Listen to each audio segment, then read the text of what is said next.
우리 믿음 생활은 그야말로 생활입니다. 그래서 내가 믿으면 내가 죽으면 혹시 천국이 있으면 하나님 앞에 가서 내가 구원받을지도 모른다 하는 그 정도가 아니라 믿음의 진짜 복은 무엇이냐면 예수님 믿고 나니까 삶이 바뀌는 것입니다.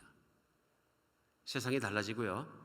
나 자신도 달라지고요. 모든 것이 변화됐기 때문에 내 삶이 복스러운 존재로 바뀌는 것입니다.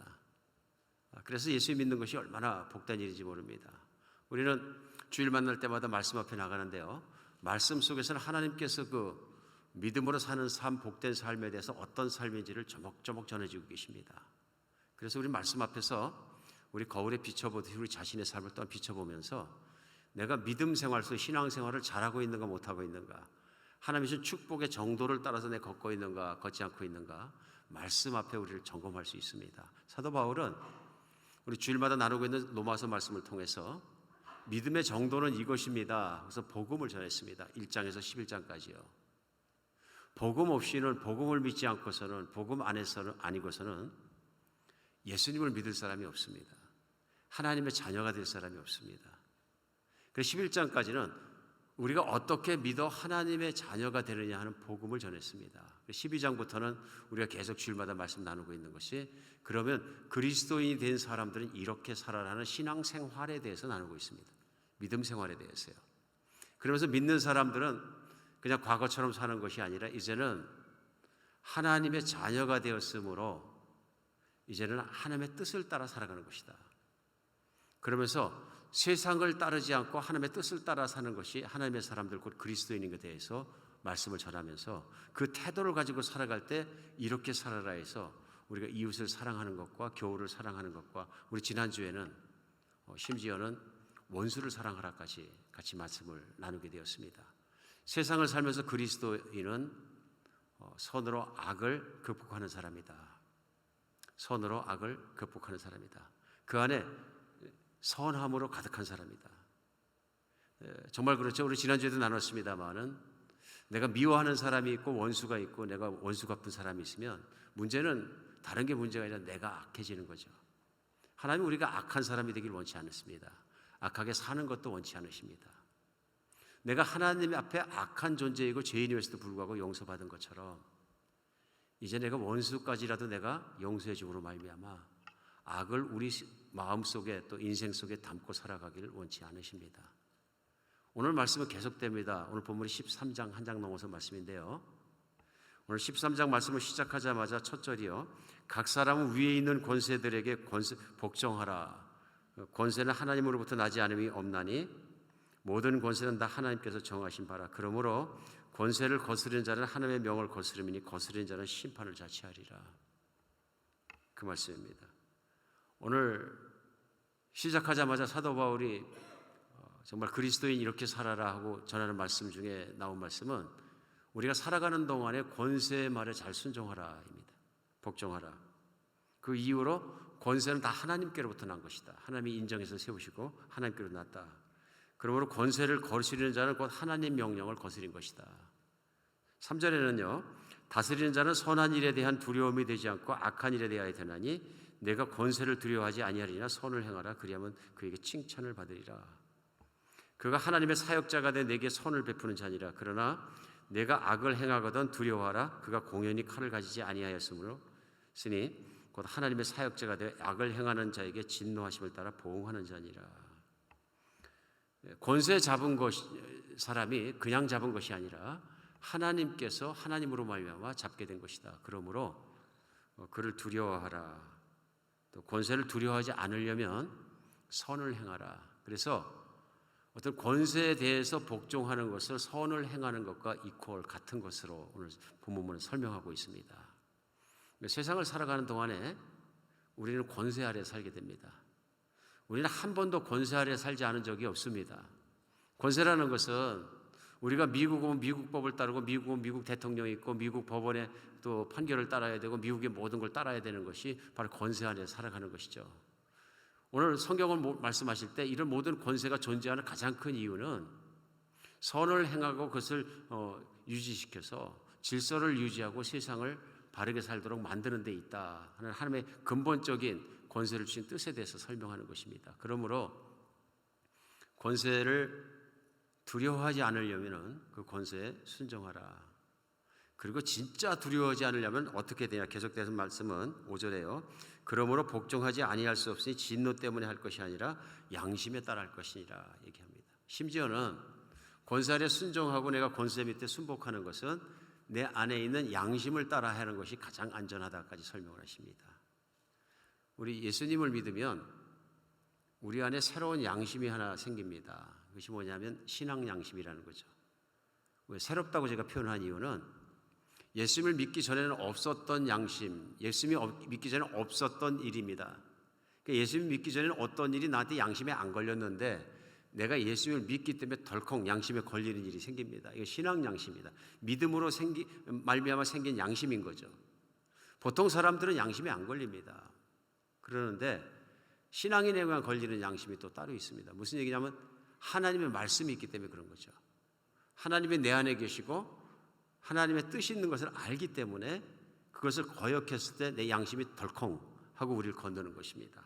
오늘 이런 거 봤을 때 정말로 그것을 그리 알아야 된다 하고 생각이 듭니다. 심지어는 권세에 대해서 순종하는 것을 우리 양심에 순종하는 것, 권세에 거스리는 것을 우리 신앙 양심에 거스리는 것, 곧 하나님을 거스리는 것, 이렇게 말씀은 전하고 있습니다. 적용으로 마지막 6절과 7절은요. 그러므로 너희가 조세 바치는 것도 이로 말미암으리라. 그들이 하나님의 일꾼이 되어 바로 이 일에 항상 힘쓰느니라. 모든 자에게 줄 것을 주되 조세 받을 자에게 조세 바치고 관세 받을 자에게 관세를 바치고 두려워할 자를 두려워하며 존경할 자를 존경하라. 그러니까 대표적으로 예를 든 거죠. 세금 바칠 거는 세금을 잘 바쳐라 하는 적용의 말씀까지 오늘 말씀이 전해 주십니다. 오늘 말씀 앞에 놓고 우리가 생각할 때에 우리 신앙생활이 너무나 중요하다는 걸 알 수 있습니다. 왜 중요하냐면은 우리 예수님을 믿고 산 것이 그 결과가 예수님 앞에까지 갑니다. 성경 맨 마지막 책 요한계시록인데요. 요한계시록은 지구의 맨 마지막이 또 믿는 사람의 맨 최종적인 결과가 어떤 모습일까 한 것을 정말 찍어서 맛보는 것처럼 조금 쪼개서 보여주시는 것이 요한계시록인 것 같습니다. 근데 요한계시록 맨 마지막 부분에 해당되는 요한계시록 19장에 보면은 믿는 그리스도인들에게 예수 그리스도 우리 주님께서 해 주실 것이 나오는데요. 19장 8절에 보면요. 이렇게 나옵니다. 그에게 빛나고 깨끗한 세마포 옷을 입히도록 허락하셨으니 이 세마포 옷은 성도들의 옳은 행실이로다. 믿는 성도가 그리스도인이 예수님 앞에 선 모습이에요. 그런데 대표적으로 말씀하시는 게 깨끗한 세마포를 입혀주신다 이런 얘기입니다. 그러니까 우리 생각할 때 물론 상징입니다. 옷이 세마포밖에 없나? 그것만 입고 사나? 그게 아니고요. 천국에서 상징을 말씀해 주신 거죠. 오늘 이 세마포를 말씀하실 때 우리 아는 것처럼 세마포는 이게 배옷하고는 또 반대의 의미입니다. 배옷은 이 거칠은 옷입니다. 어릴 때 이제 그 초상을 당하고 하는 우리 배옷을 많이 봤는데 거칠잖아요. 그리고 막 성글게 짠 옷이고요. 급하게 짠 옷처럼 이렇게 그래서 굉장히 입어도 힘듭니다. 뻣뻣하고요. 쓰리고 아프기도 하고 막 그렇습니다. 세마포는 반대죠. 같은 포를 떠서라도 얇게 해서 또 깨끗하게 해서 하얗게 우리 만든 그런 옷입니다. 우리 한여름 입으면 모시적삼이 생각이 나는데요. 요즘 많이 입지 않습니다만 깨끗한 종류이죠. 세마포 그렇게 해서 천국에 가서 우리 예수님 앞에 서게 되고 지구의 모든 것이 끝났을 때 종말의 심판이 끝났을 때 주님이 주신 게 세마포를 입혀주신다. 근데 상징이기 때문에 뒤에 이제 설명이 따라 나온 겁니다.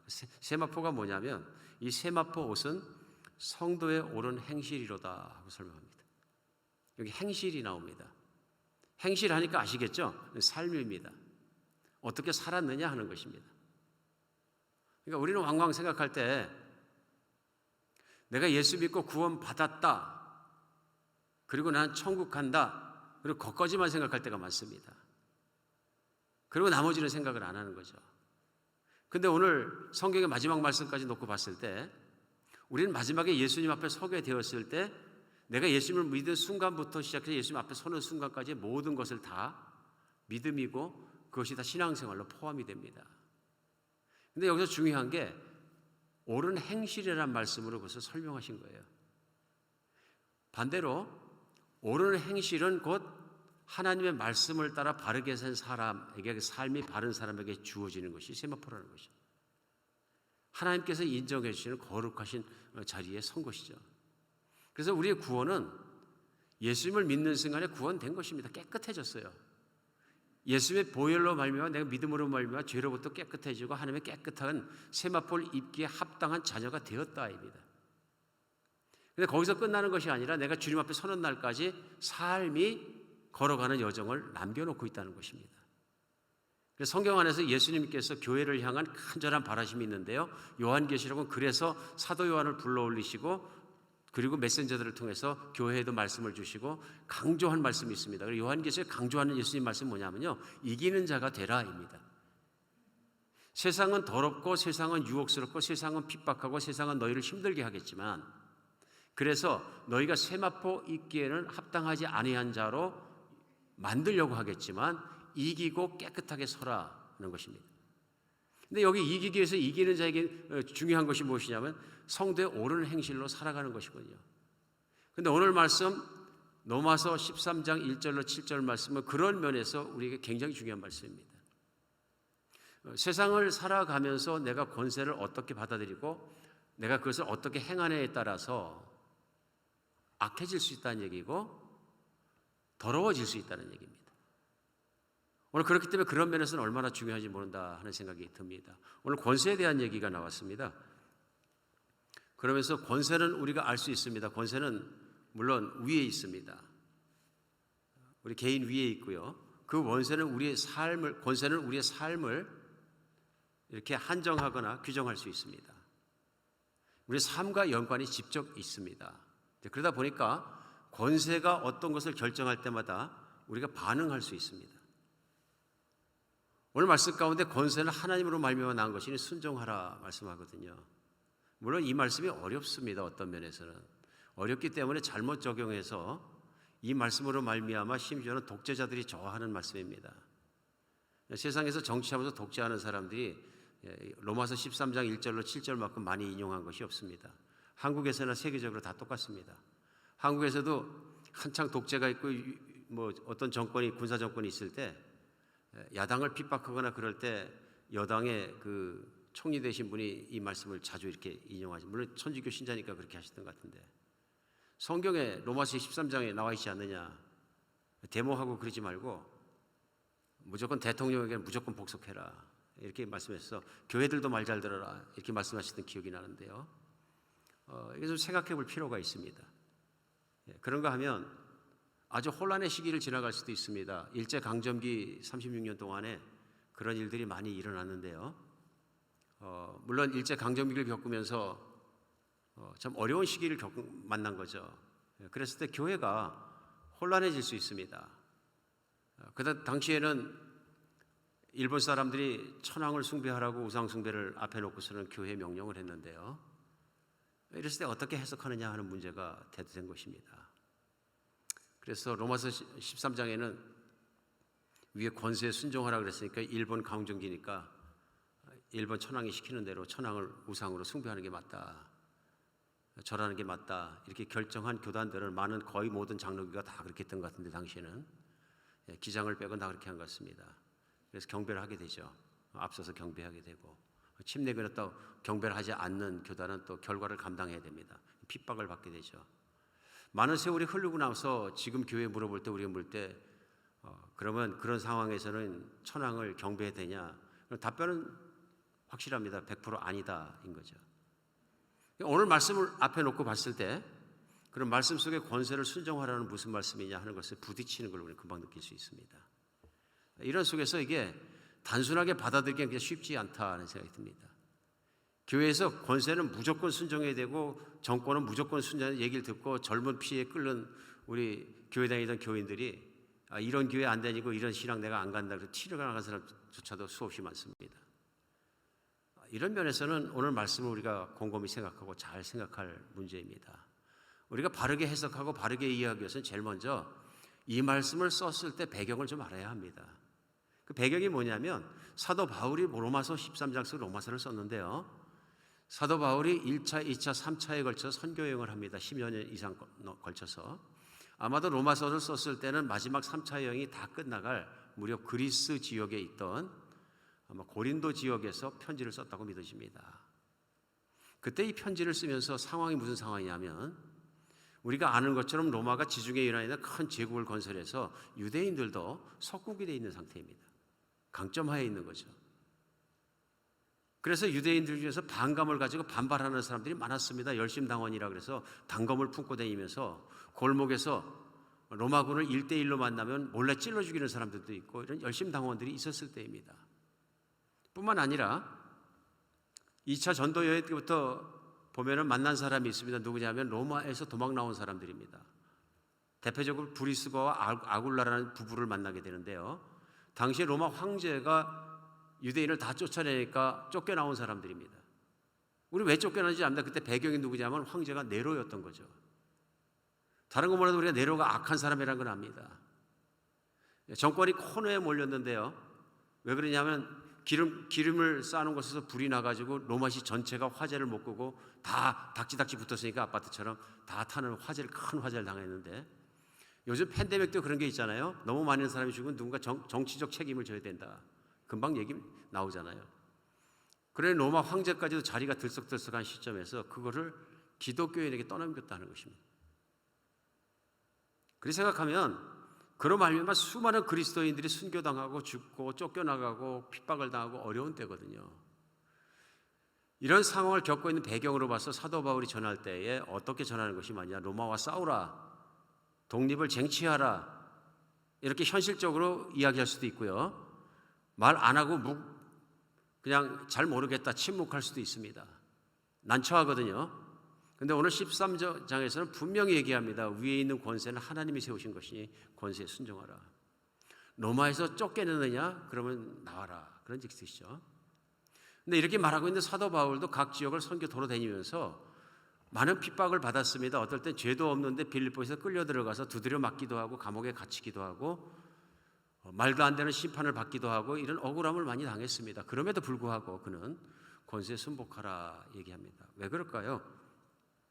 오늘 본문은 분명히 얘기합니다. 권세는 원래 하나님이 세우신 뜻이 있다 그런 것입니다. 그는 이 세상의 질서를 유지하고 선을 유지하기 때문에 하기 위해서 하나님이 세우신 것이다. 하나님의 권위를 세우신 근본적인 뜻이 나옵니다. 이 말씀이 맞습니다. 왜냐하면 때때로 하나님의 뜻과 다르게 하나님이 허락하셔서 쓰게 하셨는데 불구하고 세상을 치리하는 권세자 중에서 악한 사람들이 나옵니다. 근데 생각해보면 악한 지도자라도 지도자가 있는 것이 없는 것보다 훨씬 낫습니다. 질서를 유지해 주는 거죠. 지난주에 헤이리에서 폭도들이 그 그룹을 짜가지고 대통령을 살해했습니다. 충격스럽고 놀라운 일입니다. 제가 확 걱정이 됐어요. 다른 걱정보다 우리 선교사님들 어떡하나 그러고. 그렇지 않아도 헤이티에 선교하시는 분들이 그냥 이메일이 오고 연락이 올 때마다 강도가 점점 심해지고 깡패가 많고 암흑이 많아져가지고 도저히 위험해서 사역을 할 수가 없다고. 막 그냥 외국인들 갖다 가둬놓고 돈 달라 그러고 막 이런 게 비일비재하게 일어나니까 중보기도 해달라 그래서 기도하고 막 그런 입장인데 대통령이 돌아가셔버리면 문제가 심각합니다. 이게 무슨 얘기냐면 무정부 상태가 되거든요. 정치적 기반이 약하고 그 제대로 서 있지 않은 나라에서는 후진국일수록 그런 데가 많은데요. 이래서 틀렸다 저래서 틀렸다 막 전부 다 일어나서 싸우기 시작하면은 춘추 전국시대처럼 돼가지고 이렇게 되면 컨트롤하는 사람이 없으니까 무정부 상태에 빠져버리는. 이때 암흑의 세력이 판을 치게 됩니다. 암흑의 세력이 일어나서 판을 치게 되면 돌아다니기 어려울 정도로 힘들어지는 거죠. 한 치 앞도 못 나갑니다. 여러분 이런 시기에 헤이티를 관광여행 가시겠습니까? 세계 어딜 가더라도 거기 못 가는 것입니다. 왜냐하면 위험하기 때문에요. 물론 우리 한반도 북한에 있는 북한의 실정이 안 좋습니다. 그리고 지도자를 갖다가 찬양하면 좀 이상한 것이라고 생각이 듭니다. 저도. 그러나 문제는 만약에 그 지도자가 갑자기 무너져 버리면 무슨 일이 날 것이냐. 무정부 상태가 빠져버리면 무슨 일이 날 것이냐. 더 위험해집니다. 더 위험해집니다. 이게 권세가 하는 일이거든요. 물론 악한 권세까지도 어느 기본적인 틀에서의 그 질서와 안정은 지켜줘야 되는 것이다 하는 것을 알고 있는 것이죠. 오늘 이 말씀 속에서 하나님의 근본적인 뜻은 무엇이냐면 권세들을 통해서 우리 주 예수 그리스도 주님이 다시 돌아오시는 날까지 세계가 질서와 안정 속에서 유지되길 바라시는 하나님의 선하신 뜻이 그 안에 있는 것을 근본적으로 사도 바울은 표현하고 있습니다. 그러면 악한 사역자가 악한 명령으로 하면 어떻게 되냐? 그것도 순종하라. 그 말씀을 우리는 이해할 수가 있는 게 성경에 나와서 예수님이 그리하셨습니다. 예수님께서 말도 안 되는 심판을 받으셨거든요. 말도 안 되는 고소를 당하시고 그래서 결국은 그 당시에 빌라도 앞에 서시게 되는데요. 요한복음 19장 10절에 보면 빌라도 앞에 섰을 때 빌라도가 한 말이 나옵니다. 뭐라 그러냐면 빌라도가 이르되 내게 말하지 아니하였느냐? 내가 너를 놓을 고난도 있고 십자가에 못 박을 고난도 있는 줄 알지 못하느냐? 그때 당시에 유대 지역의 총독이었던 로마 사람 총독이 얘기합니다. 예수님이 잡혀오니까 내가 너를 풀어줄 수도 있고 죽일 수도 있는 고난이 있는 걸 알지도 못하느냐? 모르느냐? 그러자 예수님 말씀하십니다. 11절에는 예수께서 대답하시되 위에서 주지 아니하셨더라면 나를 해할 고난이 없으리니 그러므로 나를 내게 넘겨준 자의 죄는 더 크다. 이렇게. 오늘 말씀하실 때 불법을 행하고 악을 행하는 것은 하나님 앞에 악이다. 그러면서 첫 번째 얘기한 게 뭐냐면 너를 권세에 세워주고 허락한 것은 하나님이다. 우선은 그 원칙에 대해서 설명을 해 주십니다. 내 자신이 아니라 내 자신이 총독이 된 게 아니라 내가 총독되는 것을 모든 것을 만들고 그 위에 계신 하나님의 허락 없이는 안 되는 것이니라. 그 말씀을 하면서 그러므로 나를 내게 넘겨준 사람은 죄가 더 크다 말씀하십니다. 오늘 너에게 넘겨준 대제사장과 유대 사람들은 하나님 앞에 죄가 더 크고 하나님의 뜻을 거역한 것이고 오늘 너도 죄가 있지만 그러나 하나님이 권세를 허락하셨기 때문에 내가 그것을 받는다 하는 뜻인 것입니다. 그래서 예수님께서 말도 안 되는 심판을 받으시고 빌라도가 결정한 대로 십자가에 올라가서 죽임을 당하시게 됩니다. 죽기까지 권세 말에 순종하신 거죠. 이해 가십니까? 그런데 반대의 경우도 생깁니다. 뭐냐면 죽기까지 권세의 말에 순종하지 않는 것이 케이스가 생깁니다. 이게 어떤 케이스냐면 하나님 말씀에 반대가 됐을 때입니다. 하나님 말씀에 오늘 예수님이 십자가에 돌아가시기까지 그 길을 갔던 가장 중요한 일은 그것이 아버지께서 원하시는 길입니다. 아버지께서 십자가까지 가는 것이 아버지의 뜻인 것을 힘겹도록 정말 기도를 하셔가지고 끝까지 아버지의 뜻을 깨달은 것이 뭐냐면 그 길이거든요. 아버지의 뜻이기 때문에 가는 것이지 그것이 그렇게 죽는 것이 아버지의 뜻이 아니면 그 심판에서 거부하셨을 것입니다. 왜냐하면 그것이 상위의 법이거든요. 그러나 물론 그것을 거부하시더라도 그러므로 제자들에게 이 총독을 쳐서 죽여라 싸우자 선동하는 것이 아니라는 얘기입니다. 제가 볼 때는 거부를 하셔야 됐다 할지라도 그렇게 거부하시는 것이 아니라 아버지의 뜻을 따라서 빌라도의 말에 거부를 하되 무건으로 거부하실 것이다. 죽이면 죽이는 대로 죽임을 당하는 것이 그 길을 가는 것이다 하는 것입니다. 1세기의 사도들이 똑같은 길을 갔습니다. 무슨 길이냐면 복음을 전하지 못하게 하니까 복음이 전해지는 것이 아버지의 뜻입니다. 그 아버지의 길을 따라서 가는데 현행법상으로 로마법상으로는 왕이 명령하면 못 전하게 했으면 전하는 것입니다. 전한 대가가 무엇이냐면 감옥에 가는 것이고 죽는 것입니다.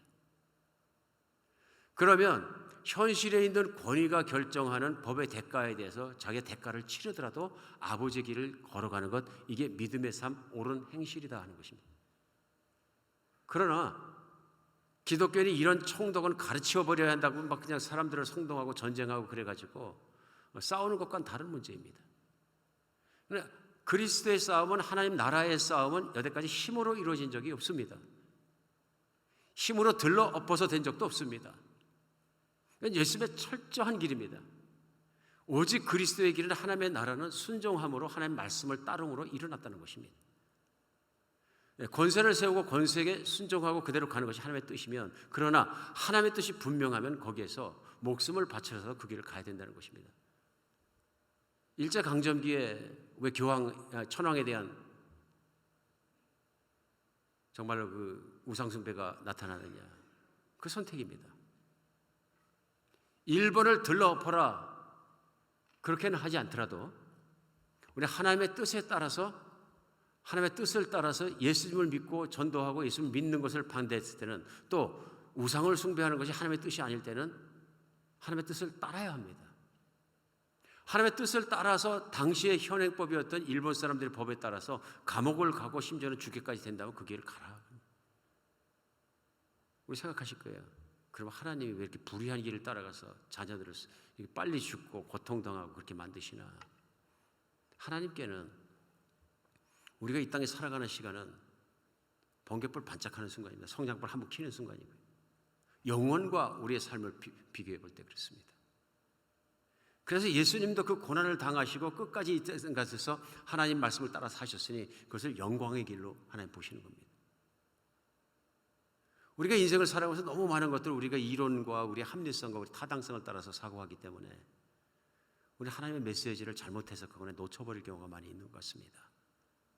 정말 그런 것 같습니다.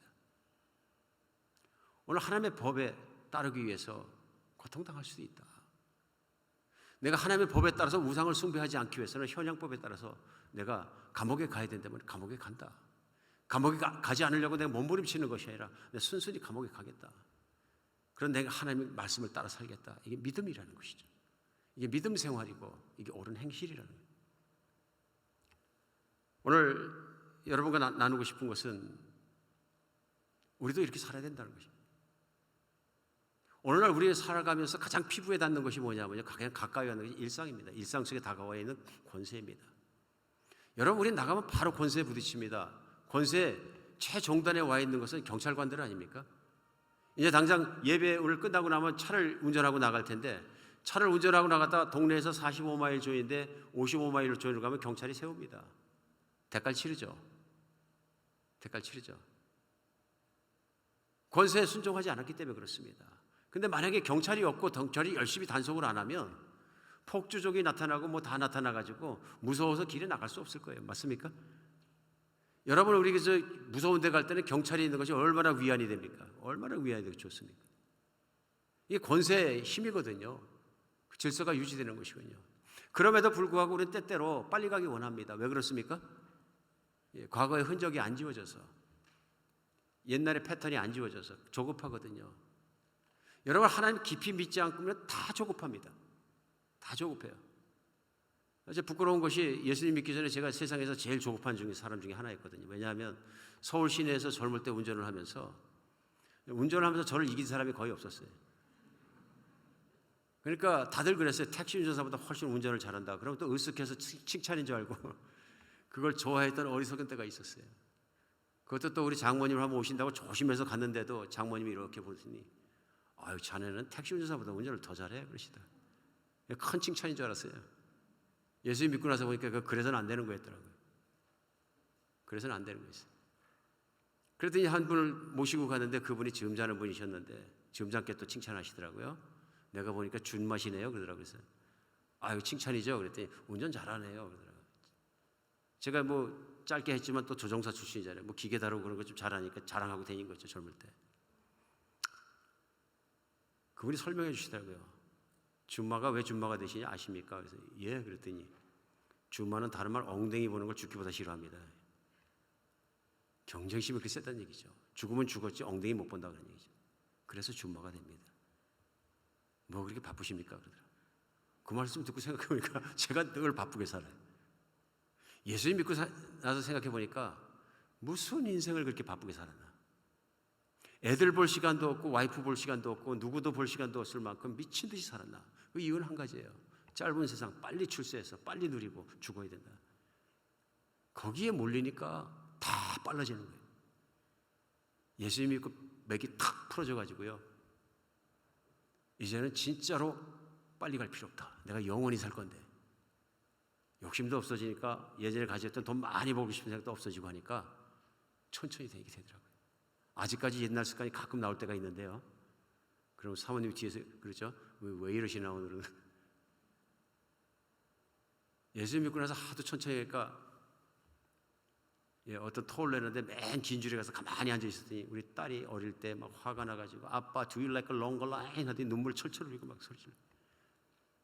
다니까 all of them passing us. 막 화를 내고 뒤에서 막 소리를 질렀던 기억이 납니다. 너무 싫어하는 거예요. 왜 우리 딸에게 이 조급한 DNA가 전달이 됐나 그때. 우리 딸도 은혜 받으시고 천천히 되는 줄 압니다. 제 얘기를 해서 죄송합니다만 조급하지요. 그러다 보니까 나가면 운전도 빨리 하게 되죠. 때때로 습관이 돼서 한 20마일 빨리 가가지고 할 일도 없으면서도 목숨 걸고 가잖아요. 한번 생각해 보십시오. 왜 그러는지. 도대체 왜 이런 습관이 내 몸에 붙었는지 한번 생각해 보십시오. 그것뿐만 아닙니다. 오늘 조세, 관세, 세금 바치는 거 나오잖아요. 대표적인 거죠. 여러분과 제가 살고 있는 세상의 우상은 당연히 돈입니다. 사도 바울의 시도만 하더라도 2000년 전에 주의하라고 제일 대표적으로 얘기한 것이 세금 떼먹지 마라 이거든요. 권세 잡은 자 욕해가면서 세금에 대해서 거부하지 말라. 그것도 오늘 본문 말씀할 때 묵상해 보면 열심히 자발적으로 힘차게 바쳐라 그러잖아요. 그러면 평안을 누릴 것이다. 뺏겠다고 생각하지 말고. 그러나 우리 살아가면서 돈이 얼마나 우리 인생을 흔듭니까? 돈은 뭐 민주주의든 사회주의든 자본주의든 어떤 사회든 이데올로기를 떠나서 심지어는 종교를 떠나서 세계 최고의 우상입니다. 돈 다 좋아하고 돈 벌기 위해서 뛰고 돈 벌기 위해서 살고 돈 벌기 위해서 뛰는 건 다 비슷합니다. 진짜로 거대한 우상인 거죠. 돈 자체는 우상이 아닌데 인간이 돈을 우상으로 만들고 있습니다. 그러다 보니까 그것이 우리 그리스도인의 삶 속으로도 정말로 손끝이 오는 것처럼 타고 들어오죠. 타고 들어옵니다. 그만큼 힘들어지거든요. 한국에서 사업하시는 분께서 은혜를 깊이 받으셔서 하나님 뜻대로 살기를 뜻을 세우시고 회사에 가셔서 회의하시는데 이제부터는 하나님의 뜻대로 세금 낼 거 내고 부정한 돈으로 사람 매수하지 않고 정직하게 사업하고 그래 살겠습니다. 다들 그렇게 해서 그렇게 하십시오. 그 말씀 끝나고 나서 중역들이 여러 명이 사표를 냈다. 그래서 붙잡고 물어보니까 왜 그러냐 그러니까 사장님 그렇게 사업하면 어차피 망할 건데 그렇게 할 수도 없고 그런 사장님 모시고 사업하면 회사가 망하는 길로 가는 것 같은데 망하는 회사를 어떻게 계속 있겠습니까? 금방 나오더래요. 나는 그렇게는 사업 못합니다. 동의할 수가 없는 거죠. 이게 세상이거든요. 세상에 들어와 있는 거예요. 세상의 방식대로 가야 됩니다. 그런 얘기거든요. 역류하니까 그런 거죠. 오늘 개인의 삶도 그렇습니다. 개인의 삶도. 우리 이제 자녀들이 많이 하는 불평과 말 중에서 제일 많은 게 뭐냐면 우리 부모는 신뢰할 수 없다. 그 얘기를 제일 많이 하거든요.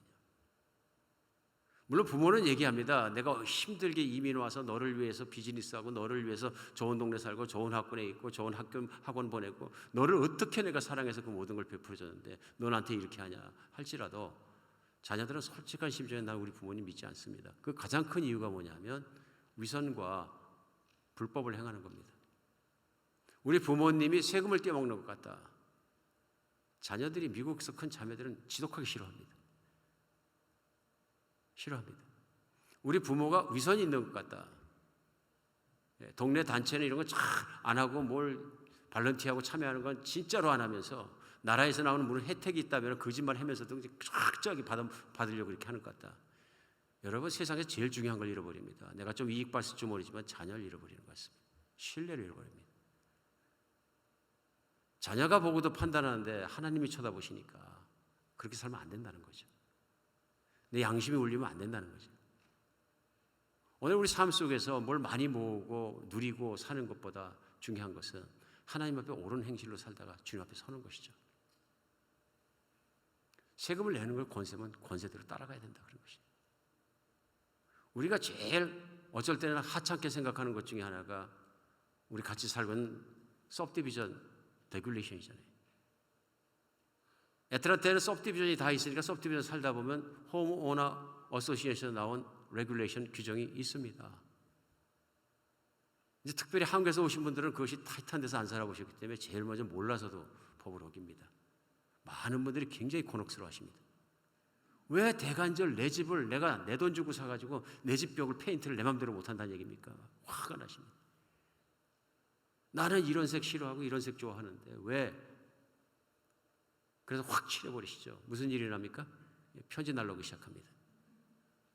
그것도 안 되면 어떻게 해요? 나중에는 경찰차까지 올 수 있습니다. 그렇죠? 매일 벌금 낼 수 있고요. 그때 가면은 깜짝 놀랍니다. 이게 이렇게 막 난리가 났다. 이 자유가 이렇게 하면 자유의 문제가 아닙니다. 그 집을 살 땐 홈오너 어소시에이션도 한꺼번에 산 겁니다. 그 단지에 그 집에 사는 사람은 홈오너 어소시에이션 권위 밑에 있는 거죠. 이걸 철저하게 인정하지 않으면 결과는 철저하게 아픈 일을 당하게 되는 거예요. 근데 정말 쉽게 우리가 버릴 수 있는 것이거든요. 왜 내 집 앞에서 잔디밭에 내가 좀 불편해서 잔디밭에 차 좀 세운다는데 왜 티켓을 주느냐.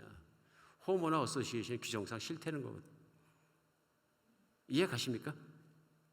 권세는 생각보다 우리의 촉각 앞에 굉장히 가까이 와 있습니다. 신앙생활이라는 것이 그 개념적인 멀리 있는 것이 아니라 우리 삶 속에 엄청 밀접하고 가까이 와 있습니다. 그것이 우리 마음 상태하고 너무 관계가 되어 있다는 것을 오늘 말씀 앞에서 우리는 알게 됩니다. 권세에 대해서 리스펙트하는, 권위에 대해서 법률에 대해서 리스펙트하는 여러분과 제가 되었으면 좋겠습니다. 아무리 그게 자기 마음에 맞아 보인다고 해가지고 미국 국회의사당에 뛰어들어가가지고 데모를 하고 들려엎고 하는 것은 아닙니다. 교회 깃발을 들고 무슨 예수님의 깃발을 들고 예수님을 사랑하세요 그러면서 깃발 들고 뛰어들어가고 국회의사당 뛰어들어가고 미친 짓입니다. 하나님 얼굴에 먹칠하는 짓입니다. 공화당이냐 민주당이냐 진보냐 보수냐의 문제가 아니라 오늘 말씀은 그리스도인의 삶을 근본적으로 하나님의 영광을 삶을 통해 선하게 드러내야 되거든요. 세상에 있는 법도 안 지키면서 무슨 하나님의 영광을 드러내겠느냐. 그러니 안 된다는 얘기죠. 오늘 하나님 앞에 살아갈 때에 작은 권세일지라도 작다고 생각하지 않고 대통령의 명령이나 사실은 경찰관이 얘기에 띄워지는 티켓이나 똑같은 권세입니다. 권세입니다. 우리가 참으로 세상을 살아가는 동안에 착한 행실로 정말 살아감으로 말미암아 하나님께 영광되는 삶을 살 수 있는 여러분과 제가 됐으면 좋겠습니다. 너무 쉽게 거부하거든요. 너무 쉽게 편법을 만들어내고 너무 쉽게 뭘 돌려치기 하고 돈만 버리면 머리가 돌아가고 이건 아니라고 오늘 말씀하고 있습니다. 우리의 삶이 자녀가 보기에도 존경스럽고 나를 늘 보신 하나님 보시기에도 정말로 간사하거나 교만하지 않은 그런 삶을 살 수 있으면 좋겠습니다. 기도하겠습니다. 예, 하나님, 저에게 신앙의 삶을 주님 말씀 앞에서 바르게 살길 간절히 원합니다. 그러나 일상 속에서 그것이 어떻게 도전을 받을 때마다 자신의 생각과 합리성과 타당성을 따라서 손쉽게 문질러버리고 지나가는지 우리 삶 속에서 그것을 보게 됩니다. 하나님 말씀은 거울 같아서 우리의 삶과 인생을 비춰주십니다. 하나님 저희가 권세에 바르게 순종하며 법을 바르게 지키고 주님의 영광을 드러내며 사는 선한 삶을 살 수 있도록 붙들어 주시옵소서. 조급히 살지 않도록 도와주시고 욕심 때문에 살아가지 않게 도와주시고 교만하게 살지 않아서 주님의 은혜에 바로 서게 하여 주시옵소서. 우리 주 예수 그리스도 이름으로 기도합니다.